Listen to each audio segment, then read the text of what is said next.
उषा का सगा बेटा सुनील और बहू कीर्ति उन्हें उनके सौतेले बेटे के साथ छोड़कर जा रहे होते हैं।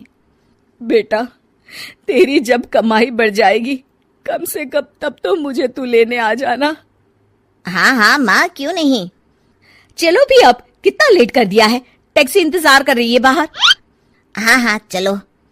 सुनील और कीर्ति चले जाते हैं और उषा उन्हें जाता हुआ देख उदास हो जाती है। तभी वहां निशा आ जाती है। अपनी सास को उदास देख निशा उनके पास जाती है। क्या हुआ मम्मी जी, आप तो बहुत सगा बेटा करती थी।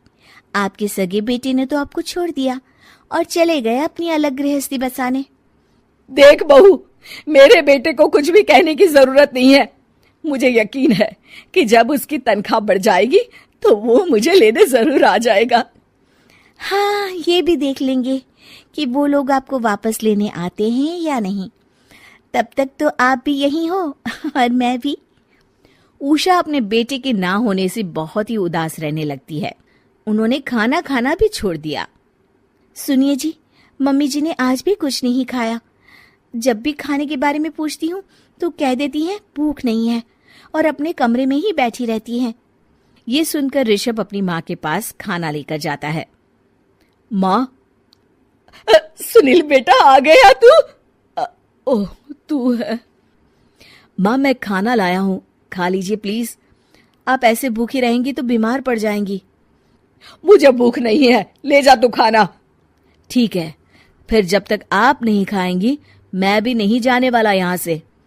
अरे तू क्यों जिद करता है? कहा ना मुझे भूख नहीं है। अरे मम्मी जी, आप खा भी लीजिए ना, ये कितने प्यार से आपको खिला रहे हैं, उसकी तो कदर कर लीजिए कम से कम। अरे तू क्यों बीच में हमेशा अपनी टांग अड़ाती है? ठीक है, लाओ दे दो। कम से कम खाने के बाद तुम दोनों तो इस कमरे से जाओगे। उषा खाना खा लेती है और ऋषभ और निशा ये देखकर खुश हो जाते हैं। चलो, कम से कम माँ ने खाना तो खा लिया। उषा एक दिन सुनील को फोन मिलाती है। हेलो बेटा सुनील, तू घर मिलने आ जाना बहू को लेकर। कितने दिन हो गए, बहुत मन कर रहा है मेरा। हाँ हाँ ठीक है माँ, ऑफिस में बहुत काम है, टाइम मिला तो आ जाऊंगा। सुनील फोन काट देता है। हेलो सुनील बेटा। सुनील की बात सुनकर उषा उदास हो जाती है। तभी वहां ऋषभ आ जाता है। माँ, ये देखो, मैं जलेबी लाया हूं तुम्हारे लिए, तुम्हें बहुत पसंद है ना? उषा जलेबी देखकर बहुत खुश हो जाती है। अरे वाह, जलेबी ला दे। उषा जलेबियां खा रही होती है और ऋषभ अपने कमरे में चला जाता है। देखा मम्मी जी, आपका ये कितना ख्याल रखते हैं, और प्यार सगे और सौतेले से नहीं आका जा सकता। आपको उदास देखकर ये आपके लिए तुरंत जलेबी ले आए, यही तो प्यार होता है। ये कहकर निशा वहां से चली जाती है और उषा सोचने लगती है, शायद तू ठीक कह रही है बहू। उषा देखती है कि ऋषभ उसका बहुत ख्याल रखता है और उसे उसकी गलती का एहसास होने लगता है। एक दिन सुनील और कीर्ति घर पर आते हैं। उषा उन्हें देखकर खुश हो जाती है। और माँ, कैसी हो? अरे बहुत अच्छी हूँ। ऋषभ और बहू मेरा बहुत ख्याल रखते हैं। वैसे मुझे नहीं लगा था कि तू आएगा बहू के साथ। क्यों, ऐसा क्यों लगा आपको माँ? बेटा, फोन पर तूने कहा था कि तुझे बहुत काम है। हाँ माँ, पर मुझे ये भी तो पता था ना कि मेरी माँ इंतजार कर रही होगी मेरा। ना बेटा ना, मैं तो इंतजार नहीं कर रही थी, मैंने तो उम्मीद ही छोड़ दी थी।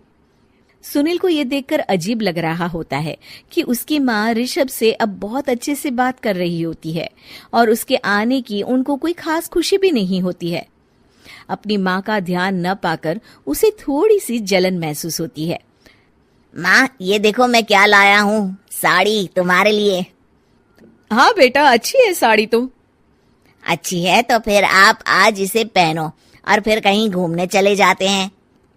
बेटा, ऋषभ ने भी मुझे साड़ी दी थी, आज तो मैं वही पहनूंगी। तेरी दी हुई साड़ी फिर कभी पहन लूंगी। सुनील को अब बहुत ही ज्यादा जलन हो रही होती है। उसे समझ नहीं आता कि अपनी माँ का ध्यान फिर से कैसे वो अपनी तरफ खींचे। रात हो जाती है और उनके जाने का वक्त आ जाता है। माँ चलो अपना सामान बांधो और हमारे साथ चलो। कीर्ति ये सुनकर चौंक जाती है। ये क्या कह रहे हैं आप? हम सासू माँ को लेने थोड़ी ना आए थे। अरे तुम चुप हो जाओ।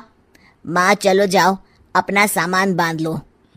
आप मेरे साथ आ रही हो, मैंने कह दिया तो कह दिया।